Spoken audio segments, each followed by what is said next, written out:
meter deep well with diameter 7 meter is dug and the earth from digging is evenly spread out to form a platform 22 metre by 14 metre. तो पहले इतनी बात को समझते हैं कि यहाँ पर क्या कहा गया है। तो क्वेश्चन के अंदर कहा गया है कि एक वेल है और वेल कैसा होता है, हमारा सिलेंड्रिकल फॉर्म के अंदर होता है।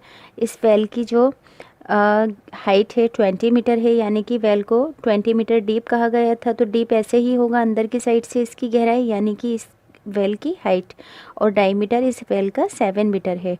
तो यहाँ पर कहा गया है कि इस वेल को अर्थ के अंदर से डिग किया गया है, यानी कि इस वेल को खोदा गया है और खोदने के बाद इसमें से जो मिट्टी निकल कर बाहर आई है उसे एक प्लेटफॉर्म की शेप के अंदर इस तरह से स्प्रेड किया गया है।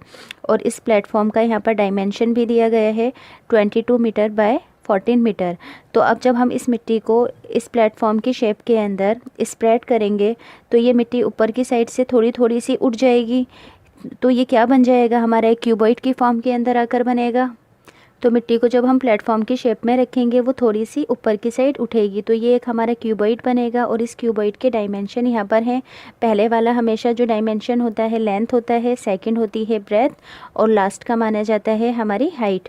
तो यहाँ पर हम इसकी लेंथ को लिख देंगे 22 मीटर और ब्रेथ है यहाँ पर इसकी 14 मीटर। तो क्वेश्चन के अंदर कहा गया है कि हमें इस प्लेटफॉर्म की हाइट को फाइंड करना है।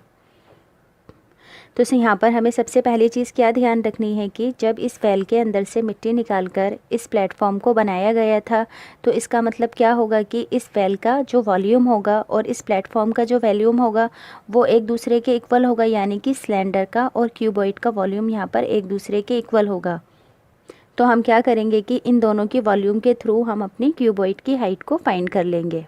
तो फर्स्टली हम क्वेश्चन को करने से पहले इन दोनों ही ऑब्जेक्ट्स के डायमेंशन लिख लेंगे, यानी कि डायमीटर है हमारा 7 मीटर, तो रेडियस इसकी हाफ होकर 3.5 मीटर आ जाएगी।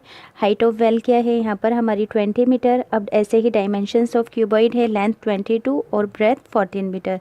और हमें यहाँ पर क्या करनी है, अपनी हाइट को फाइंड करना है। तो यहाँ पर हमने पहले अपना कंसेप्ट लिख लिया है कि हमें क्या क्या गिवन है, इससे हमें क्वेश्चन करना ईजी रहता है। तो अभी मैंने आपको समझाया था कि वॉल्यूम ऑफ वेल इक्वल है वॉल्यूम ऑफ प्लेटफॉर्म के, क्योंकि इस वेल की ही मिट्टी से इस प्लेटफॉर्म को बनाया गया था। अब वॉल्यूम ऑफ वेल के लिए हम कौन सा फार्मूला लगाएंगे, वेल की जो हमारी शेप है किसकी है, सिलेंडर की। तो सिलेंडर की वॉल्यूम का फार्मूला क्या होता है हमारा, पाई आर स्क्वायर के अंदर एच। फार्मूलाज को अच्छे से लर्न करेंगे। ऐसे ही वॉल्यूम ऑफ प्लेटफॉर्म की हमारी शेप किसकी है, क्यूबॉइड की। तो फार्मूला लगेगा हमारा क्यूबॉइड की वॉल्यूम का, यानी कि L इंटू बी इंटू के अंदर H। तो हम यहाँ पर अपनी वैल्यूज़ को पुट करेंगे। पाई की जगह पर 22/7, रेडियस हमने अभी 3.5 अपनी फाइंड की थी, तो यहाँ पर R पर स्क्वायर था 2 टाइम्स लिखेंगे। H क्या है हमारी वेल की 20 मीटर, तो H की जगह लिखेंगे 20। अब ऐसे ही L है हमारा 22, ब्रेथ है 14, और फाइंड करना है हमें अपनी हाइट को। तो फर्स्टली पॉइंट को कैंसिल आउट करके नीचे एक ज़ीरो लगाएंगे। अब हम यहाँ पर क्या करेंगे कि जो वैल्यू हमारी कैंसिल होती है उसको कैंसिल कर देते हैं। तो यहाँ पर हमारा 10 के 2 के टेबल से 20 कैंसिल होगा, यानी कि 10 नंबर पर आता है। ऐसे ही 2 के टेबल में 22 11 नंबर पर आता है। अब यहाँ पर हम इन दोनों को एक दूसरे से कैंसिल क्यों कर रहे हैं ये भी जान लेते हैं।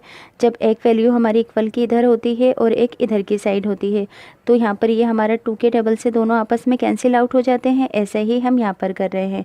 इसलिए 2 के टेबल से मैंने क्या किया कि 20 को भी 2 के टेबल से कट किया और 22 के टेबल को भी 2 के टेबल से कट किया।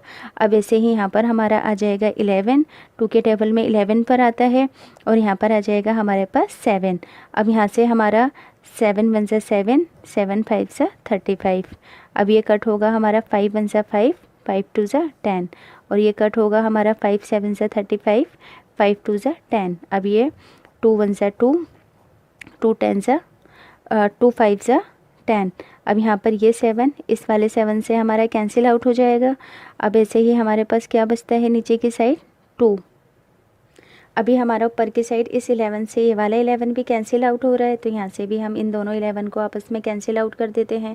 अब बचा क्या हमारे पास 5 और नीचे की साइड 2, तो यहाँ पर हम लिखेंगे अपना 5/2 इज इक्वल्स के अंदर h। तो यहाँ पर हमारी h की वैल्यू हो जाएगी फाइन, यानी कि 2 को 5 से अगर हम डिवाइड करेंगे तो आएगा 2.5। बात की जा रही थी मीटर में, तो हाइट हमने अपनी मीटर के अंदर फाइन कर ली है। अगर आपको ये क्वेश्चन अच्छे से समझ में